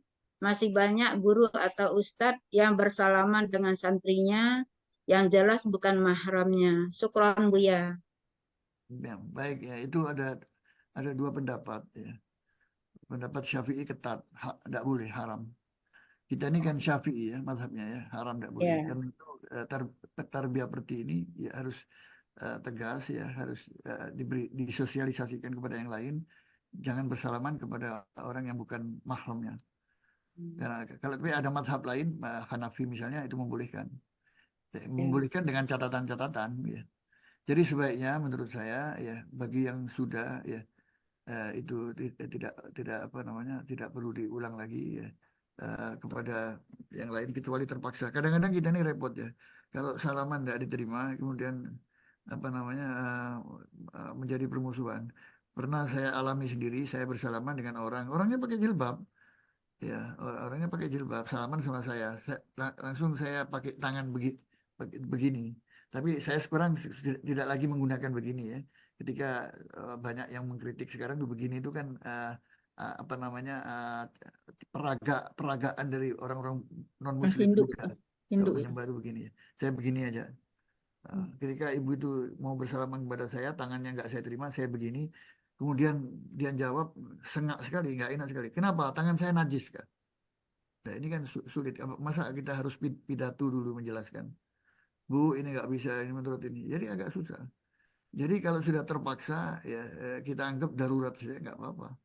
Kalau darurat sekali supaya tidak menimbulkan fitnah dan prasangka-prasangka buruk dalam kondisi seperti itu, tidak apa-apa. Tapi jangan dijadikan kebiasaan. Terutama perti ini sudah harus istiqomah dengan Imam Syafi'i ya, madhabnya ya. Kecuali kita sudah Hanafi nggak ada masalah. Kayak orang-orang Pakistan itu Hanafi ya, itu jadi masalah. Tapi kalau kita sudah istiqomah dengan faham Syafi'i ya, dengan madhab Syafi'i, ya kita harus amalkan itu. Ya, harus kita sosialisasikan. Saya berharap dari lewat Perwati mensosialisasikan bahwa salaman bukan mahramnya itu adalah haram. Tidak boleh gitu. Kalau saya jalan makhoridnya, solusinya kalau menurut saya, kalau terpaksa nggak apa-apa. Anggap saja itu darurat kita.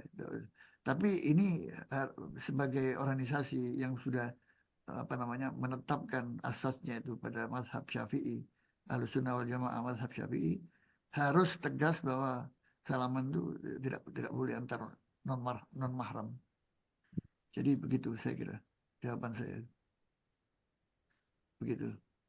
Terima kasih Buya. Ya, Mohon maaf, saya juga ingin bertanya Buya iya, silakan. tentang sholat suruh. Sholat suruh kan katanya dari rangkaian sholat, kemudian mungkin ada yang ceramah atau baca Al-Quran dan tidak putus waktunya sampai waktu suruh. Nah, yang ingin saya tanyakan itu bagaimana mungkin kan kita ada mungkin ibadah kita itu kan tidak bisa ke sana saja walaupun itu pahalanya sangat besar dan mungkin ada tugas lain mungkin mengurus suami, mengurus keluarga, mengurus anak yang mau berangkat segala macam. Nah, bisakah kita melakukan sholat suruh itu selain dari duduk mengaji aja begitu Bu ya, kan ibadah ini kan lebih penting juga. Mohon Bu ya. Ya, Terima itulah kasih. sebagian masyarakat kita itu masih menganggap bahwa ibadah itu adalah ibadah mahdoh, sholat apa itu. Ya. Jadi ibadah dalam pengertian yang luas itu ya sangat luas. Bahkan besar pahalanya orang tidak menghitung.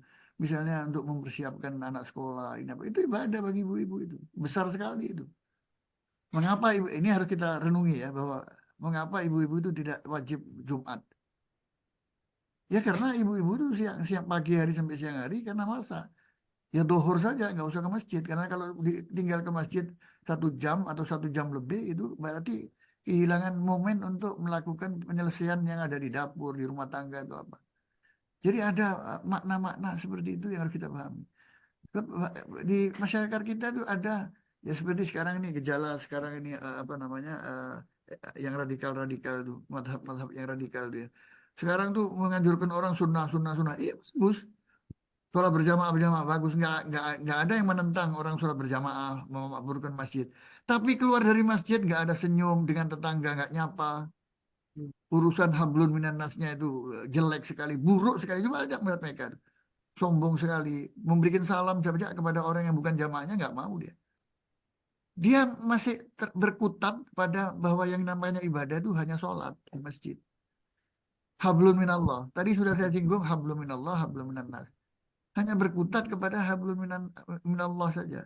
Hablum minannasnya mana? Ingat ya bahwa kita ini kalau di akhirat nanti menjadi beban loh kalau masih ada urusan-urusan yang negatif di dalam urusan hablum minannas ini.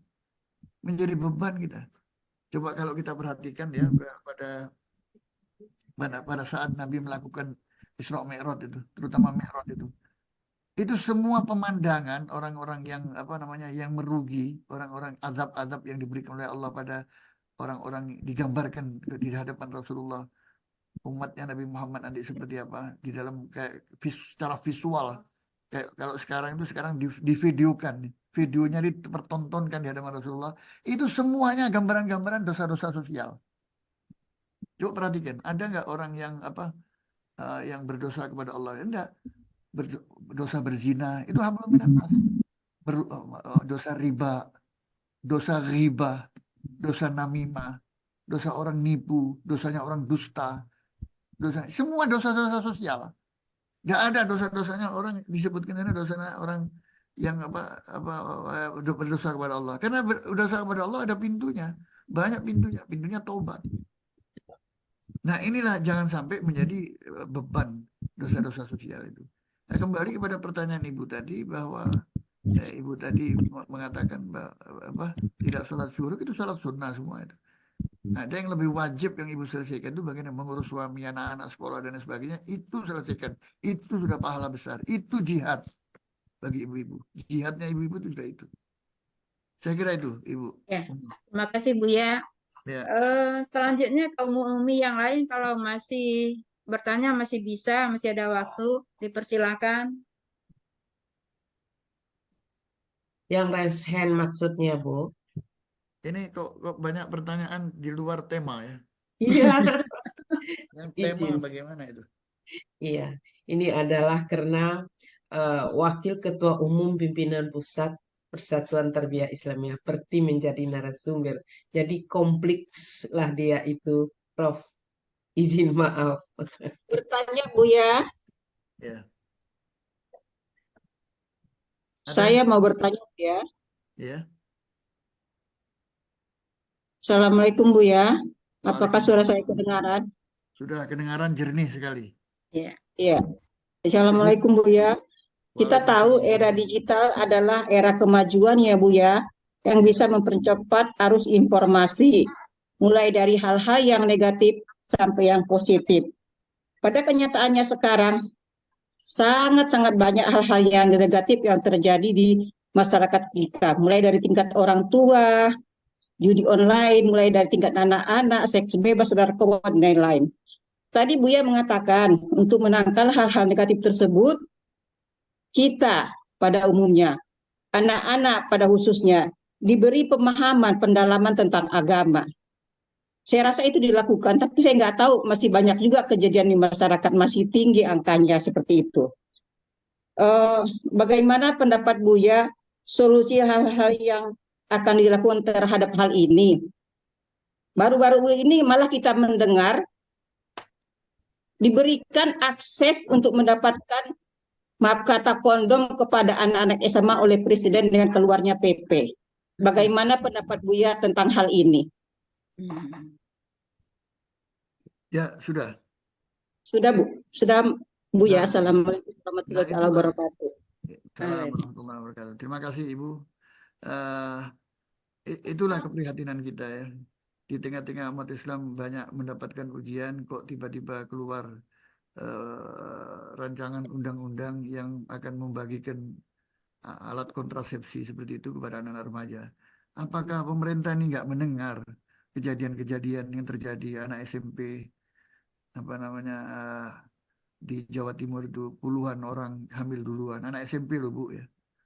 Ya, terus ada lagi kejadian-kejadian lainnya yang apa, pemerkosaan dan lain sebagainya.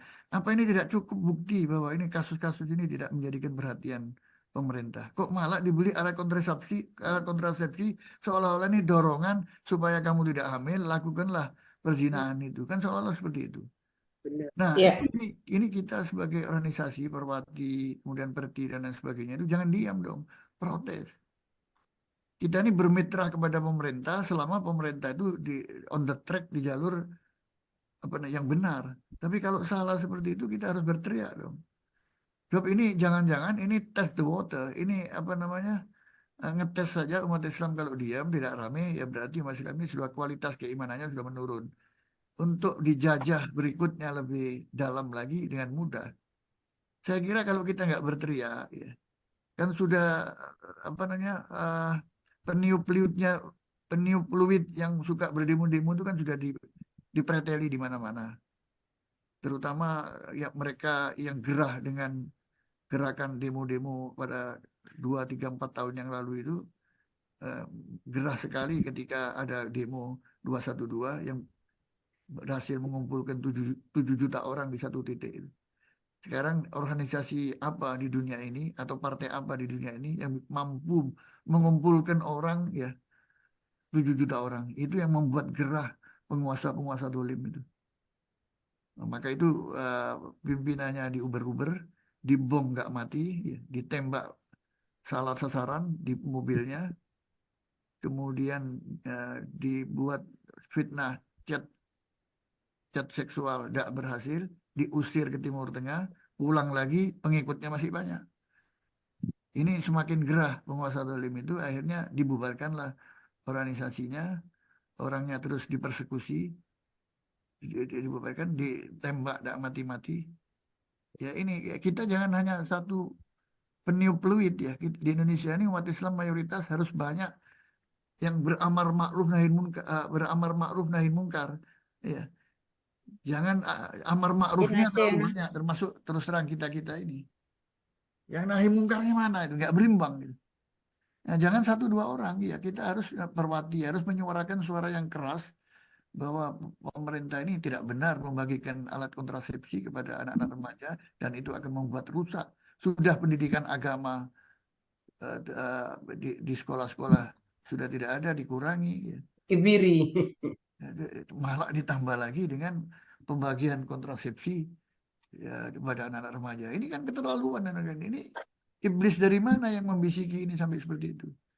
Ya kita perlu orang-orang apa namanya peniup-peniup peluit yang keras itu supaya bisa anu lagi. Ini umat Islami lambat laun sudah dipreteli satu-satu ya. Kekuatannya tuh dipreteli satu-satu. Dibuat fitnah sana sini. Dimunculkan tokoh-tokoh baru ya. Sehingga Islam itu akan dirusak dari dalam. Mereka kan nggak bisa merusak Islam dari luar. Kalau ada orang non-Muslim kritik, ya pasti semua tahu. Non-Muslim terang aja dia ngeritik apa antipati terhadap umat Islam. Tapi sekarang itu dia memelihara orang-orang dalam ya, untuk merusak Islam dan melakukan pembusukan di dalam tubuh umat Islam. Dan ini lebih efektif. Sehingga musuh-musuh Islam itu menari-nari di atas penderitaan kita. Pecah belah, ulama dipecah belah. Supaya gaduh terus. Coba lihat tuh di media sosial. Supaya gaduh terus. Dan mereka tuh besar logistiknya. Dibantu dengan logistik yang cukup besar. Dan di backup dengan instrumen kekuasaan. Nggak mungkin tidak ada kekuasaan. Dengan intelijen gelapnya sekali yang bergerak tuh. Untuk merusak umat ini bagaimana rusak, tidak percaya dengan ulamanya, tidak percaya dengan kiainya, kiai dengan kiai diadu. Terus bicara tentang sejarah Islam yang lalu, kembali kepada pribumi, diadu domba pribumi dengan tidak pribumi. Di Indonesia ini nggak ada istilah pribumi. Itu zaman Belanda pribumi itu, Inlander bahasa Belandanya. Tidak ada. Indonesia ini adalah bangsa yang baru. Apakah orang Jawa berani mengklaim bahwa paling pribumi itu Jawa? Bagaimana dengan Sumatera? Sumatera akan protes. Enggak, kami nggak sama. Adatnya nggak sama. Latar belakang historisnya juga nggak sama. Apalagi Aceh, Sumatera, Padang nggak sama. Belum lagi kita bicara Sulawesi. Belum lagi kita bicara Papua. Papua itu apanya yang sama? Kulitnya nggak sama, hitam. Mau dibilang masuk pribumi Indonesia. Agamanya lain, adatnya lain. Tempatnya lain. Daerahnya lain. Apanya disamakan? Artinya apa? Indonesia ini adalah bangsa yang baru. NKRI namanya. Bukan Nusantara. Kalau Nusantara itu Malaysia, Brunei masuk. Itu Nusantara itu dulu. Istilah lain dulu sebelum Indonesia lahir. Jadi Indonesia ini negara baru berumur 79 tahun. Masih lebih tua pejuangnya, ada yang umur 102 tahun kemarin saya lihat daripada Indonesia. Indonesia ini baru lahir. Walaupun cita-citanya itu sudah lama, tapi namanya belum tentu Indonesia. Yang namanya Indonesia ini adalah hasil dari kesepakatan, dari mithaq, dari kesepakatan komponen-komponen sosial bangsa-bangsa, suku-suku bangsa yang ada, etnis yang ada. Termasuk Di ulama. Indonesia ini yang ada ini hanya dua, WNI sama WNA. Nggak ada itu pribumi. Nah, ini dimunculkan sengaja untuk memukul balas dendam ketika kita ada sebagian dari antara kita itu yang secara mungkin kurang proporsional tuh mengkritik Cina ya. Ini jangan-jangan yang melakukan ini di belakangnya ini juga oligarki Cina itu. Ini untuk balas dendam. Ya karena kita sendiri kan sering nyinyir ya. Cina begini, kadang-kadang berlebih-lebihan, tidak proporsional. Mungkin dibalas ya, kalau gitu kembalikan ke pribumi. Sehingga yang lain kena. Tidak ada yang asli di Indonesia ini. Ya ada banyak keturunan-keturunan, tapi keturunan keberapa? Banyak keturunan-keturunan dari luar Indonesia ini. Tidak ada. Terus kalau kita bicara pribumi itu, kembali pada tadi. Pribumi yang mana? Siapa yang berani mengklaim di Indonesia ini paling pribumi? Coba tunjukkan siapa. Jawa karena Jawa mayoritas. Bukan pribumi. Jawa ini juga kalau kita telusur sejarahnya imigran juga sebetulnya. Sumatera juga kalau kita telusuri historisnya juga banyak imigran. Sudah campuran. Nah, jadi artinya sensitif ini. Jangan dimunculkan pribumi itu nggak ada. Yang ada itu WNI, warga negara Indonesia. Yang lainnya yang ada di Indonesia, mungkin yang lain adalah WNA, warga negara asing. Jadi mari kita beritahu adik-adik kita, anak-anak kita itu isu-isu pribumi itu tidak produktif. Gitu. Itu hanya memecah belah NKRI. Kita sudah komitmen NKRI harga mati, tapi masih ada muncul pribumi segala macam. Ini kan tidak produktif. Sudah bilang NKRI harga mati, ya sudah kita terima NKRI harga mati, artinya nggak boleh pecah. Itu gagasannya M. Natsir tuh, bahwa bagaimana menyatukan negara-negara federal itu menjadi NKRI. Ya sudah, NKRI kita terima dengan sepenuh hati, tapi jangan dimunculkan isu-isu yang tidak produktif seperti itu. Jadi menurut saya seperti itulah jawaban saya kepada Umi tadi. Mudah-mudahan bisa berkenan apa yang saya sampaikan nih. Demikian Umi-Umi sekalian. Ya, terima kasih Buya. Terima kasih Umi sekalian. Alhamdulillah kita telah selesai menimba ilmu, mudah-mudahan sangat bermanfaat buat kita semua. Selanjutnya adalah doa bersama yang akan dipimpin oleh Umi Hajah Khadijah kepada Umi Dr. Anda Hajah Khadijah, dipersilakan. Bu Ibu Gus, Ya, ceramah dan tanya jawab udah selesai kah? sudah Bu Umi. Terima Mohon maaf. kasih. Iya, udah Terima kasih selesai. Buya Baharun. Prof. Baharun, terima kasih telah memberikan informasi, pengetahuan, dan kunci-kunci untuk beribadah dan beramal pada kemerdekaan yang hakiki. Mudah-mudahan ibu-ibu yang ada di sini adalah sebagai corong untuk daerah, Bu ya, akan menyampaikan hal-hal tersebut. Ya, terutama tentang apa yang berkembang saat ini. Barangkali tadi ada masukan, dukungan dan dorongan buat Perwati tentang menyikapi beberapa isu yang terdini, terutama tentang judi online, PP 28 2024 dan tentang jilbab. Pimpinan Perwati telah eksen dalam bidang ini dengan mengirimkan sikap, anjuran atau harapan apa yang seharusnya diperbuat dan apa yang diinginkan ke Perwati untuk media-media sosial Perwati dan juga telah media sosial kami kirimkan usulan, saran, dan pendapat tentang hal itu. Mudah-mudahan Perwati tetap berkiprah dan tanggap tentang apa yang terjadi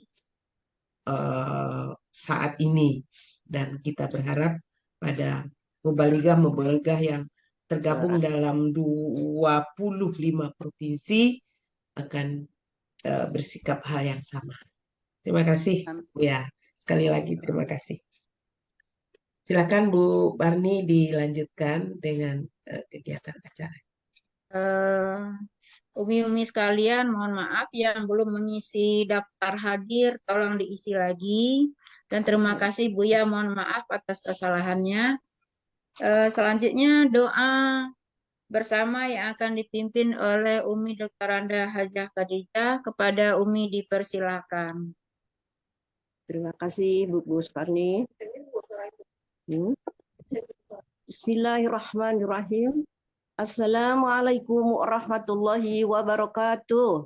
Waalaikumsalam warahmatullahi wabarakatuh. Mari ibu-ibu kita berdoa untuk negara kita, untuk kita semua, insya Allah semuanya berkah dalam keadaan di dunia ini. Astaghfirullahaladzim, astaghfirullahaladzim, astaghfirullahaladzim min kulli dzambin azim wa atubu ilaihi taubatan nasuha, la haula wa la quwata illa billahil azim. Bismillahirrahmanirrahim. Alhamdulillahi rabbil alamin. Hamdan syakirin, hamdan na'imin, hamdan yu'afi ni'amahu wa yukafi mazidah. Ya Rabbana lakal hamdu kama yanbaghi li jalali wajhikal karimi wa azimi sultanik. Allahumma sholli ala sayyidina Muhammadin wa ala ali sayyidina Muhammad. Allahumma tim lana bi husnil khatimah wa la tahtim alaina bi su'il khatimah. Allahumma barik lana fi awladina wa la tadarruhum wa wafiqhum li ta'atika warzuqna birahum Rabbi ja'alni muqimas shalah wa min dzurriyyati rabbana wa taqabbal du'a. Rabbana hab lana min azwajina wa dzurriyyatina qurrata a'yun waj'alna lil muttaqina imama. Rabbana atina min ladunka rahmah wa hayyi lana min amrina rasyada. Rabbana zalamna anfusana wa illam taghfir lana wa tarhamna lanakunanna minal khasirin. Ya Allah, Allahumma ya Allah, Allahumma ya muhawwila ahwali hawil ahwalana ila asanil hali. Allahumma rabbana taqabbal minna wa afina wa'fu anna wa ala ta'atika wa syukrika a'ina wa ala al-imani wal islamil kamil tawaffana wa anta radin ana. Allahumma ya Allah, Allah Tuhanku yang maha pengasih lagi maha penyayang. Engkaulah yang merubah segala keadaan ya Allah. Rubahlah keadaan kami ya Allah kepada baik-baiknya keadaan ya Allah, dengan tidak mengurangi rasa syukur kami atas semua nikmat yang telah Engkau berikan kepada kami ya Allah, yaitu nikmat iman dan Islam, nikmat sehat walafiat, sehingga kita bisa berkumpul dalam silaturahmi pengajian taklim Perwati ini yang dipimpin oleh Ibu Ketua Umum Ibu Hajah Asdirwati yang dan beserta ibu-ibu dari seluruh provinsi yang dimuliakan oleh Allah Subhanahu wa taala.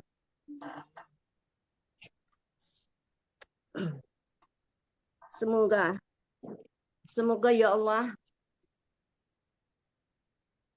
penguatan iman dan takwa kita di era digital menuju kemerdekaan yang hakiki ini menambah keimanan dan ketakwaan kita secara istiqomah. Ya Allah, ya Tuhanku, mudah-mudahan kami semua bangsa Indonesia selamat sampai akhir zaman ya Allah. Mudah-mudahan Indonesia ini berkah semuanya ya Allah. Ya Allah, ya Allah, bimbing dan pimpinlah kami semua ke jalan yang Engkau ridhoi ya Allah. Dan serta baguskanlah kami semua, akhlak-akhlak kami semua ya Allah, agar menjadi hamba-hamba Allah yang taat takwa kepada Engkau sebenar-benarnya secara istiqomah ya Allah. Rabbana atina fid dunya hasanah wa fil akhirati hasanatan wa qina azabannar wa qina azabannar wa qina azabannar. Bibatlika subhana rabbika rabbil izzati amma yasifun wassalamun alal mursalin walhamdulillahi rabbil alamin. Al-Fatihah. Bismillahirrahmanirrahim. Alhamdulillahi rabbil alamin. Ar-Rahmanir Rahim. Maliki yaumiddin. Iyyaka na'budu wa iyyaka nasta'in. Ihdinas siratal mustaqim. Siratal ladzina an'amta 'alaihim ghairil maghdubi 'alaihim waladdallin.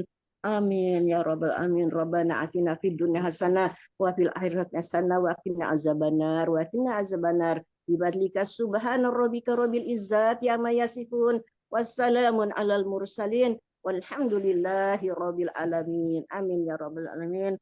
Assalamualaikum warahmatullahi wabarakatuh. Waalaikumsalam warahmatullahi wabarakatuh. Terima kasih.